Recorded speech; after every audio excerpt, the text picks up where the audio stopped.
আচ্ছা একসাথে মিললে হবে সমস্যা নেই। নাম বলে দাও, নাম বলো, সবার নাম বলো। বড় তো বড় এদের সাথে মিলে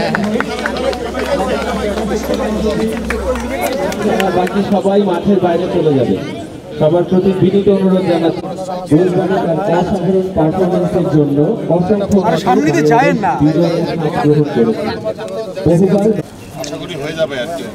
হ্যাঁ, সাইজটা আমি জেনে নিয়েছিলাম মানের কাছ থেকে। হয়ে যাবে। হেল্প করো মান্না।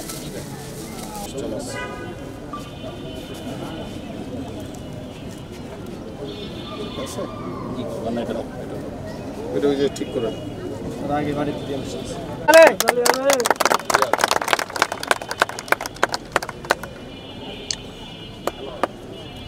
ভালো হয়েছে।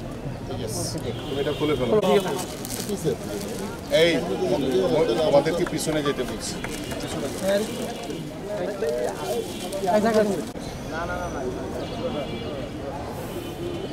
তোমার বাবা আসছে? ওর বাবা কোথায়? দেওয়া আছে। আর এটা হচ্ছে ওর পড়াশোনা বা টুকটাক ইয়ার জন্য এটা আমাদের মাননীয় ভারপ্রাপ্ত চেয়ারম্যান জনাব তারেক রহমানের পক্ষ থেকে একটা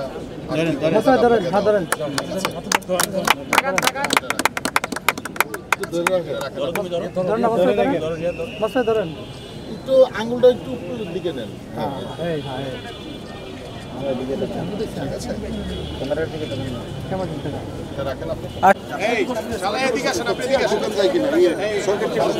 মাঝেও তিনি আজকে আমাদের মাঝে উপস্থিত হয়েছেন। এটা আমাদের জন্য বাংলাদেশ ফুটবলের সবচেয়ে বড় আন্তর্জাতিক ট্রফি। আমরা কৃতজ্ঞ তার প্রতি। আমাদের আজকের আয়োজকদের পক্ষ থেকে সবাই একটু করতালি গিয়ে সম্মানিত ভারত আহ্বায়ক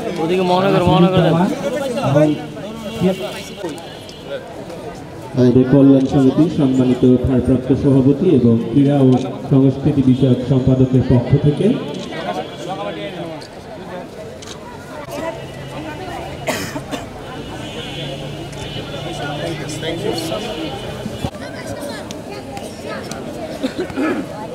মূলত যার খেলা দেখতেই তিনি আজ এখানে উপস্থিত হয়েছেন সেই রিয়াদ।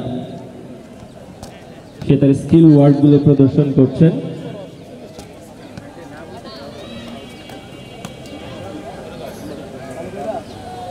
চমৎকার।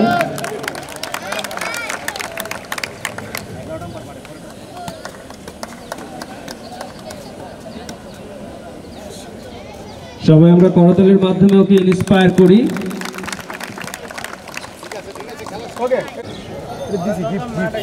কালকে আবার দিব 10টা।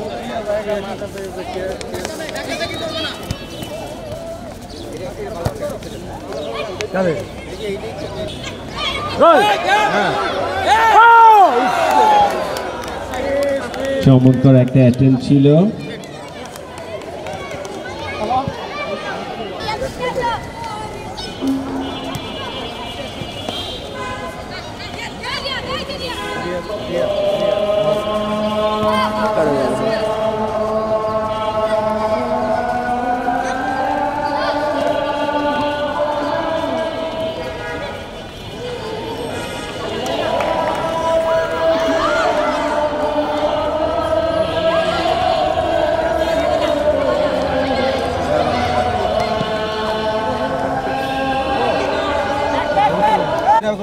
অনেক যারা প্রতিভাবান তাদের পাশে দাঁড়াচ্ছেন। আসলে যদি বলি যে আসলে লক্ষ্যটা কি?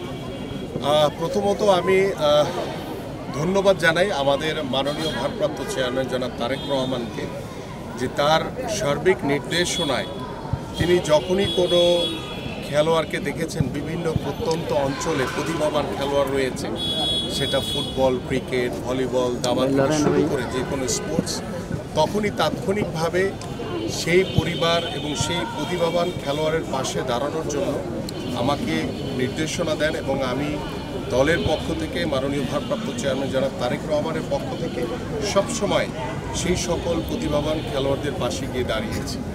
আমাদের মাননীয় ভারপ্রাপ্ত চেয়ারম্যান জনাব তারেক রহমান বাংলাদেশের রাজনীতিতে একটি গুণগত পরিবর্তন আনতে চান এবং সেই পরিবর্তনের লক্ষ্য নিয়ে বাংলাদেশের ক্রীড়াঙ্গনের যে প্রতিভাবান খেলোয়াড়রা রয়েছে বাংলাদেশের প্রত্যন্ত অঞ্চলে, আমরা সেই ধরনের খেলোয়াড়দের পাশে থেকে তাদের দায়িত্ব নিয়ে ভবিষ্যতে তারা যাতে বাংলাদেশকে প্রতিনিধিত্ব করতে পারে, তারা বাংলাদেশের আনাচে কানাচে থাকা সকল প্রতিভাবান খেলোয়াড়কে আমরা একটি জায়গায় আবদ্ধ করে আমরা বাংলাদেশকে একটি ভবিষ্যৎ ক্রীড়াঙ্গনের বাংলাদেশ প্রদানের মাধ্যমে আমরা সামাজিকভাবে রাজনীতিতে যেভাবে আমরা গুণগত পরিবর্তন আনতে চাচ্ছি, ঠিক একইভাবে বাংলাদেশের ক্রীড়াঙ্গনে পরিবর্তনের মাধ্যমে বাংলাদেশের একটি সামাজিক একটি পরিবর্তন আমরা আনতে চাই। এবং সেই সামাজিক পরিবর্তনের মাধ্যমে আমরা দৃঢ়ভাবে বিশ্বাস করি যে আমাদের বাংলাদেশের রিয়াদের মতো আনাচে কানাচে থাকা প্রত্যন্ত অঞ্চলে যে সকল প্রতিভাবান খেলোয়াড় রয়েছে, তাদেরকে যদি আমরা একত্রিত করে আমরা রাষ্ট্রীয়ভাবে তাদের সকল দায়িত্ব নিয়ে, তাদের পড়াশোনার দায়িত্ব নিয়ে, তাদের খেলাধুলার দায়িত্ব নিয়ে, তাদের পারিবারিক দায়িত্ব নিয়ে আমরা যদি একটি ক্রীড়াঙ্গনের বাংলাদেশ গড়তে পারি, তাহলে আমাদের যে আগামীর যে বাংলাদেশ, তরুণ সমাজের যে আগামীর ভবিষ্যৎ বাংলাদেশ, সেই বাংলাদেশকে আমরা প্রত্যেকটি মাঠের ভিতরে আমাদের তরুণ সমাজকে আকৃষ্ট করে আমরা একটি মাদক মুক্ত বাংলাদেশ করতে পারব। পাশাপাশি আমাদের সামাজিক যে পরিবর্তন আমরা চাই, সেই সামাজিক পরিবর্তনের মাধ্যমে আপনারা জানেন যে আমাদের এখনকার সকল সন্তানরা তারা ডিভাইসে রয়েছে, দাবারু, এদের মতো আমাদের সকল প্রতিভাবান যারা বিভিন্ন জায়গায় আমাদের যে খেলোয়াড়রা রয়েছে, তাদেরকে আমরা সকলকে একটি জায়গায় এনে আমরা ইনশাআল্লাহ তাদের পরিবারের, তাদের খেলাধুলা, তাদের পড়াশোনার দায়িত্বের মাধ্যমে যে আমরা বাংলাদেশে যে একটি সামাজিক পরিবর্তন আনতে চাই, একটি গুণগত পরিবর্তন আনতে চাই, সেটা জাতির সামনে আমরা তুলে ধরতে চাই। এবং আমরা সকলের সহযোগিতা কামনা করছি যে বাংলাদেশের প্রত্যন্ত অঞ্চলে যেখানে যেখানে আমাদের প্রতিভাবান খেলোয়াড়রা রয়েছে, তারা যে ইভেন্টেরই হোক না কেন, তাদেরকে আমরা আমাদের নিয়ন্ত্রণে এনে আমরা তাদের পারিবারিক, তাদের সামাজিক এবং তাদের পড়াশোনা, খেলাধুলার সকল দায়িত্ব আগামীতে যদি আল্লাহ পাক যদি আমাদেরকে কবুল করে সরকার গঠন করতে পারি, ইনশাআল্লাহ সকল দায়িত্ব সরকার নেবে। এবং আমাদের মাননীয় ভারপ্রাপ্ত চেয়ারম্যান জনাব তারেক রহমান রিয়াদের মতো যারা বিভিন্ন প্রতিভাবান খেলোয়াড় রয়েছে, সকলের দায়িত্ব তিনি নেবেন এবং সকলের পাশে তিনি রয়েছেন।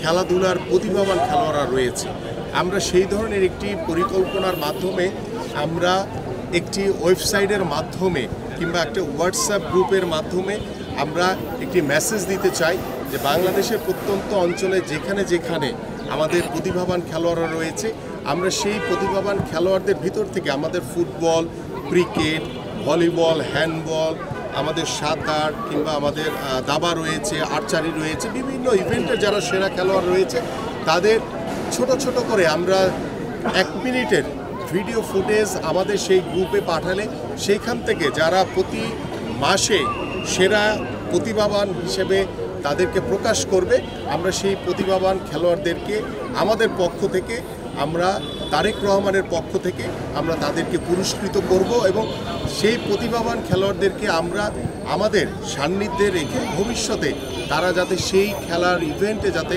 বাংলাদেশকে প্রতিনিধিত্ব করতে পারে, সেই সকল ধরনের সকল সুযোগ সুবিধার মাধ্যমে আমরা ইনশাআল্লাহ সেটা এনশিওর করতে চাই।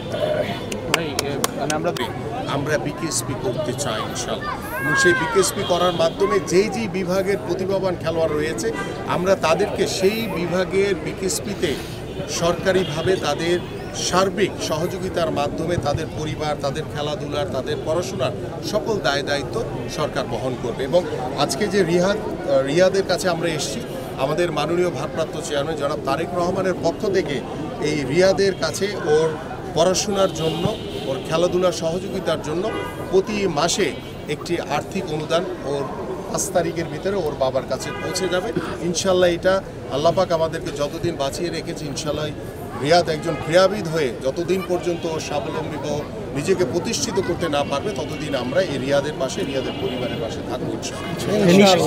নিশ্চয়ই রিয়াদ যারা সাংবাদিক রয়েছেন এবং বিভিন্ন সামাজিক যোগাযোগ মাধ্যমে আমরা যখনই কোনো প্রতিভাবান খেলোয়াড়, প্রতিভাবান কোনো ক্রীড়াবিদকে যারা খুব অসহায়, যারা অর্থের অভাবে হয়তো বা তারা ঠিকমতো পারিবারিকভাবেও ঠিকমতো চলতে পারছে না বা তারা ঠিকমতো খেলাধুলার সুযোগ সুবিধা পাচ্ছে না, আমরা সেই সকল অসহায় পরিবার এবং অসহায় প্রতিভাবান যারা খেলোয়াড় রয়েছে তাদের পাশে দাঁড়ানোর জন্য আমাদের মাননীয় ভারপ্রাপ্ত চেয়ারম্যান জনাব তারেক রহমান বদ্ধপরিকর এবং এই যে পরিকল্পনাটা এটা টোটালটাই আমাদের মাননীয় ভারপ্রাপ্ত চেয়ারম্যান জনাব তারেক রহমানের এবং তিনি সার্বক্ষণিকভাবে এই যে রিয়াদের মতো যারা আমাদের প্রতিভাবান খেলোয়াড় রয়েছে তাদের সার্বিকভাবে খোঁজখবর রাখছেন এবং তিনি সবসময় বলেছেন যে আল্লাহ পাক যদি আমাদেরকে আগামীর যে নির্বাচন হবে ফেব্রুয়ারিতে সেই নির্বাচনে আমাদেরকে নির্বাচিত করে আমরা যদি সরকার গঠন করতে পারি আমরা রাষ্ট্রীয়ভাবে সরকারিভাবে আমরা এই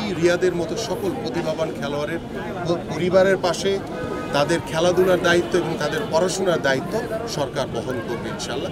এই পরিকল্পনা নিয়েই আমরা আগাচ্ছি এবং আমরা আশা করছি যে আপনারা সকলেই জানেন ইতিমধ্যে আমি বলেছি যে আগামীতে ইনশাল্লাহ বাংলাদেশ জাতীয়তাবাদী দল বিএনপি সরকার গঠন করতে পারলে ইনশাল্লাহ আমরা প্রত্যেকটি স্কুলে ক্লাস 4 থেকে আমরা খেলাধুলাকে ন্যাশনাল কারিকুলামে আমরা অন্তর্ভুক্ত করব এবং সেখানে 5টি ইভেন্ট থাকবে, সেটা ফুটবল, ক্রিকেট সহ আরও 3টি ইভেন্টকে আমরা সিলেক্ট করে সেই পরিকল্পনা নিয়ে আমরা রাষ্ট্রীয়ভাবে সামাজিকভাবে এবং ক্রীড়াঙ্গনের মাধ্যমে একটি বাংলাদেশের নতুন চিন্তা ভাবনা নিয়ে আমাদের তরুণ সমাজ আমাদের যুব সমাজকে মাঠে আকৃষ্টতার মাধ্যমে একটি সামাজিক একটি আমূল পরিবর্তন আমরা করতে চাই। আমি লাস্ট একটা প্রশ্ন করতে চাই, সেটা হচ্ছে আপনারা তো খুঁজে প্রতিভাবান যারা খেলোয়াড় রয়েছে তাদের পাশে দাঁড়ানোর জন্য এত উন্মুখ হয়ে থাকেন যে তিনি নিজে বারবার আমার কাছে খোঁজ নেন যে আমাকে যখনই কোনো ভিডিও ওনার কাছে যায় তখন তিনি আমাকে নিজে পাঠিয়ে বলেন যে দ্রুত তুমি ওদের কাছে যাও, গিয়ে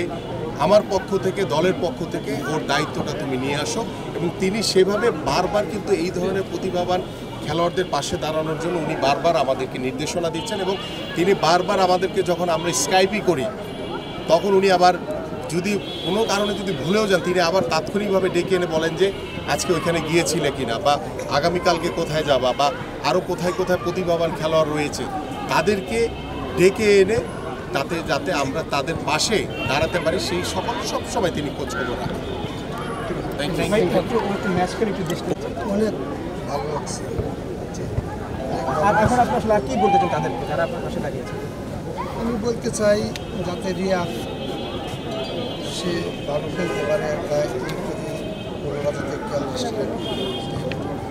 আর ধরেন একজন আসলে আপনি যেটা বলছেন যে তারেক রহমানের মতো লোক তিনি বিদেশে বসে খোঁজ নিচ্ছেন রিয়াদের, মানে এই তারেক রহমানের যখন খোঁজ নেয় এটা আসলে তারেক রহমান বিদেশে বিক্রি অনেক বড় ব্যাপার, অনেক খুশি। এটা ওনাকে আমি অনেক ধন্যবাদ জানাই। আগে ধন্যবাদ জানাই তারেক রহমান, বিশেষ করে উনি এতদূর থেকে আমাদেরকে দেখলেন। মানে আপনার রিয়াতেই আসলে সবচেয়ে বড় হচ্ছে যেটা বলছেন তারেক রহমানের মতো লোক রিয়াদের খোঁজ নিচ্ছে, তারেক রহমান কিন্তু সব বিক্রি করবে। আসলে আমি প্রথমে ধন্যবাদ জানাচ্ছি আপনাদের সবাইকে, আপনাদের মাধ্যমে আসলে আমার কাছে উনি এতদূর থেকে যে আমাদের খবর নিচ্ছেন এটা গর্বিত এবং আনন্দিত। উনি আমাদের খবর নিচ্ছেন তারেক রহমান সাহেবকে এবং আপনাদের সবাইকে, বিশেষ করে আমি স্যার উনি আমার একসময় অফিসিয়াল ছিলেন, সিটি ক্লাবের দায়িত্বে উনি ছিলেন, ইয়াং ছিলেন, উনি এখনও দেখেন আমার চেয়ে কতটুকু লম্বা, কিন্তু ওনার মতো একজন মানুষ আমাদের পাশে আছেন। তারেক রহমান সাহেব আমাদের কাছে আসেন, ওনাকে পাঠাইছেন, ওনার মাধ্যমে আসছেন উনি এবং স্যার আমাদের খোঁজখবর নিচ্ছেন। এইমাত্র বললেন স্যার বললেন যে ওনার কাছে খবর নেই যে তুমি ওর কাছে যাও। তুমি বলো তোমার কেমন লাগছে? তুমি আসলে এখন কেমন ফুটবলার হইতে যে তুমি নিশ্চয়ই অনেক খেলার ফুটবলার দেখেছো, তুমি তোমার মতো করে বলো, তুমি যে এমনি স্বাভাবিকভাবে যেভাবে কথা বলো ভয়ের কিছু নাই। কেন? আর যদি বলে আমাদের দেশের বাইরে কি তুমি কারো খেলা দেখছো কিনা, মানে কেন তার খেলা ভালো লাগে, তোমার কে তো সবচেয়ে কার খেলা ভালো লাগে দেখতে? ফুটবল। আসলে খেলা